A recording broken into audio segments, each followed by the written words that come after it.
Good morning. Spiritual gifts, a difficult subject. There's so much controversy over it. I don't know where to start. Let's start at 1 Corinthians 13:8. Get a handle on it.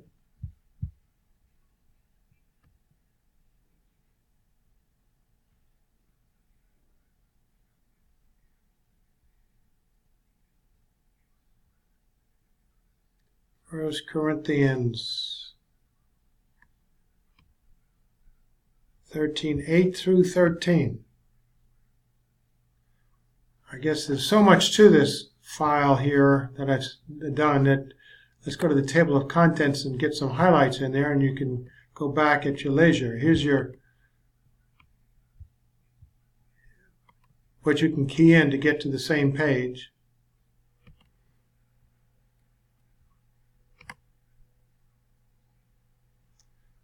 We can read the 8 through 13. Love never fails, but where there are gifts of prophecy, they will be done away with.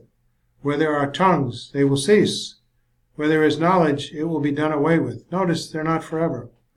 There's a purpose and a time for exercising it, and then a time when it's no longer in use. For we know in part, and we prophesy in part, but when that which is complete comes, the partial will be done away with. When I was a child, I used to speak as a child, think as a child, reason as a child. When I became a man, I did away with childish things. For now we see in a mirror dimly, but then face to face. Now I know in part, but then I shall know fully, just as I also have been fully known. And now these three remain, faith, hope, and love. But the greatest of these is love.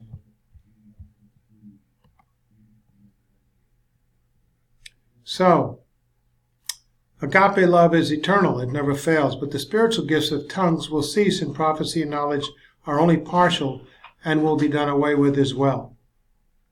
Contrary to the view that verses 8 through 13 point out a number of the gifts as representative of all of the gifts in general, not all the gifts are viewed in Scripture as functioning and ceasing in the same manner or time as specified for tongues, prophecy, and word of knowledge.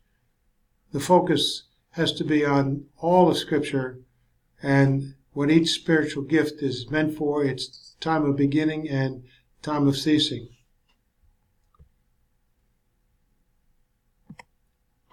Church age prophecy and word of knowledge defined. Prophecy and word of knowledge had a new task to perform in the church age before the New Testament canon was completed. That is referring to that which was complete. The church age was brand new at the time of Paul when he wrote 1 Corinthians. So this is a new task, and it was to communicate new revelation from God, which was equal with Scripture, and soon to be written down as part of the completed canon of the 27 books of the New Testament Bible. A whole new set of doctrinal instructions and explanations which come out of the Old Testament Hebrew Bible, not heretofore revealed by God, the gospel of faith alone in the now resurrected Messiah, the Lord Jesus Christ, unto eternal life, and much, much more. That's in the New Old Testament as well, but here it's really nailed down in detail. This great body of new information, new revelation from God, was provided for God's new creation, the church. The church age believers were to learn, live by, and proclaim these doctrines to the world. So the Mosaic law period of rule of life was now postponed in its 483rd year in favor of the intercalation of the church age. So new revelation of the church age grace way of life was from God had to be communicated and proclaimed to the world first through the miraculous spiritual gifts of prophecy and word of knowledge, while it was not available in writing in order to ensure the accuracy of God's revelation of these new doctrines. And finally, by the exposition of the completed New Testament canon via the other non-miraculous gifts of evangelist, pastor, teacher, and so on, teaching it verse by verse right out of the Bible itself as it became available to mankind, and not by new revelation from God from heaven to the ears of mankind.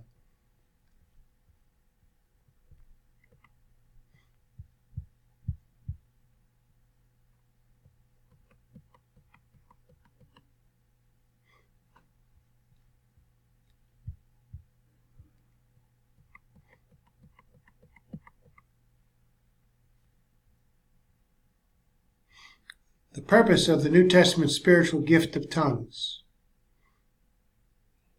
Paul defines the purpose and hence the ceasing point for this category of gifts in chapter 14. In the law it is written, through men of strange tongues and through the lips of foreigners I will speak to this people. That's in Isaiah 28:11-12. But even then they will not listen to me, says the Lord. Paul goes on to say, after quoting this passage from Isaiah 28 as he defines the purpose of tongues, therefore tongues, plural, signifying the entire category of the gifts of tongues, multiple languages, then are a sign, not for believers, but for unbelievers. Prophecy, however, is for believers and not for unbelievers. Okay. So verse 21 is a quotation from Isaiah 28:11.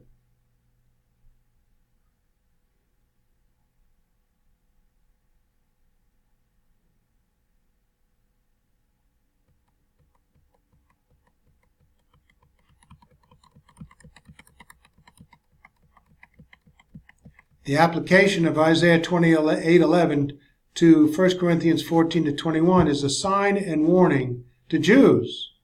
Both of them were signs of temporal judgment for specific disbelief.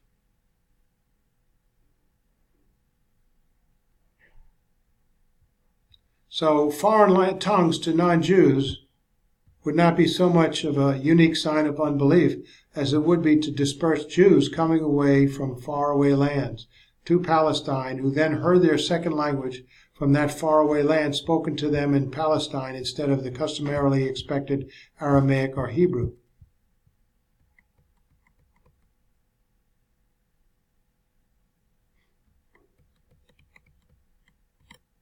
So the purpose of tongues as a general sign of unbelief of Jews and or Gentiles is ruled out.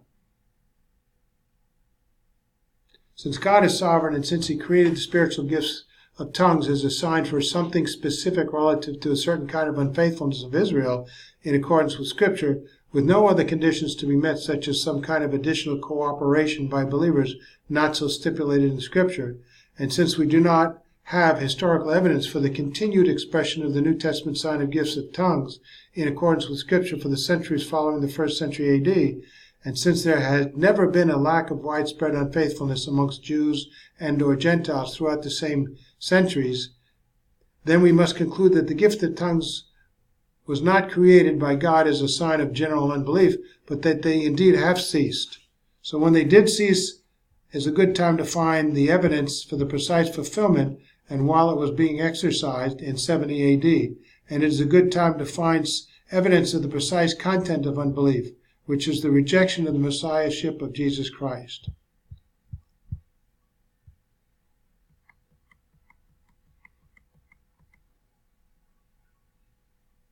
So the temporary gift of tongues ceased at least after 70 A.D. So we come to verses 9 and 10 of 1 Corinthians 13. For we know in part and we prophesy in part.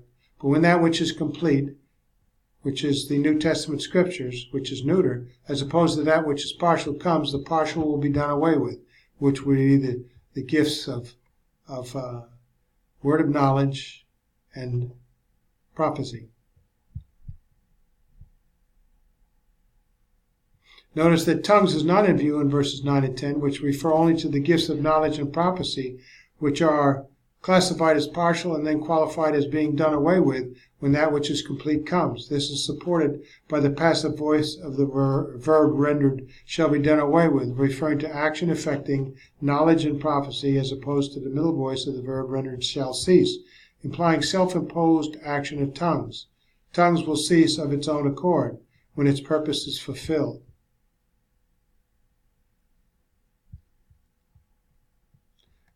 Although the gift of tongues does have prophetic and edifying value when it is interpreted, that is incidental to its purpose as stated in 1 Corinthians 14:22 as a sign to unbelieving Jews.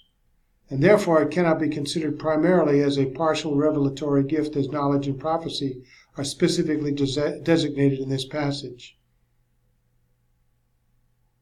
So, Paul indicates that the primary purpose of the gift of tongues is as a warning sign to unbelieving Jews of impending judgment, pointing away from it as a gift for the primary purpose of partial revelation from God, and away from it ceasing when that which is complete comes, which is the New Testament Scriptures.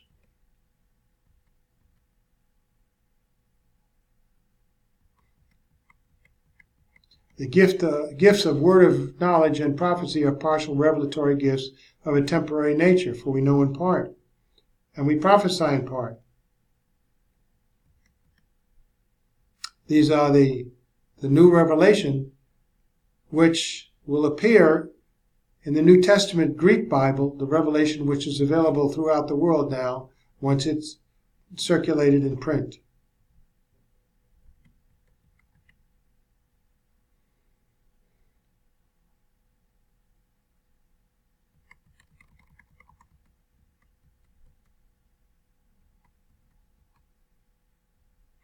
There's specific biblical evidence for cessation of spiritual gifts. The gift of apostle was temporary and it ceased.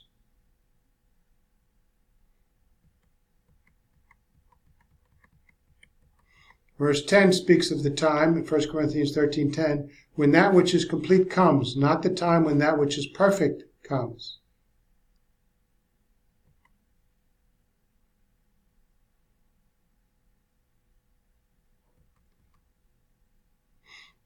Teleon, which means complete, not perfect. The most common definitions of the word perfect applied to 1 Corinthians 13:10 would probably include being entirely without fault or defect, corresponding to an ideal standard or abstract concept, or the soundness and excellence of every part, element, or quality of a thing, frequently as an unattainable or theoretical state. These are not in view. It's that which is complete, which is the New Testament Scriptures. Verse 10 does not point to Jesus Christ, who's masculine gender. That which is complete is neuter.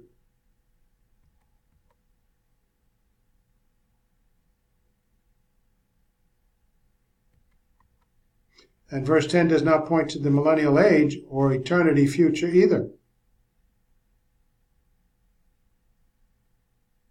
These passages refer to an end of a period of time at which time our Lord will appear. So we have the rapture, millennium, eternity, future. They do not fit the context of contrasting in chapter 13, the partial revelations of God's Word with that which is complete, revelation, and not perfect.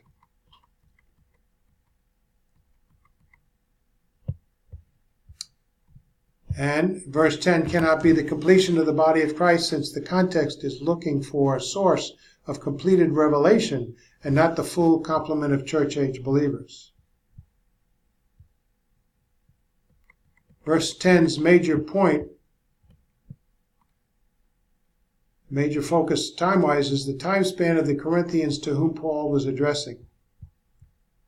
So, that which is complete versus that which passes on is addressed first and foremost to the time span of the Corinthians.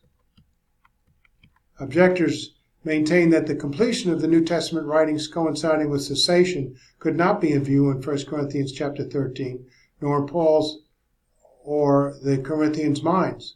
But the concept of completion and cessation is in the text of 1 Corinthians 13. And the concept of completion coinciding with cessation of revelatory gifts is a precedent from Old Testament times. The new church age doctrines were revealed to Paul and the New Testament apostles in order to relate to the world, and it was being transmitted in writing and via the revelatory gifts in the meantime.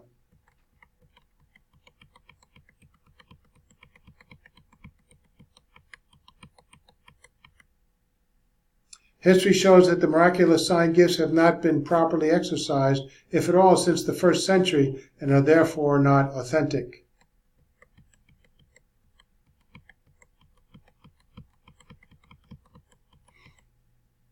So the explanations offered to verify the modern expressions of the sign gifts are not biblical. The argument that the gifts faded away because of a failure to believe in miracles is unbiblical. And the argument that an alternative use for the gift of tongues is a solely self-edifying prayer language, even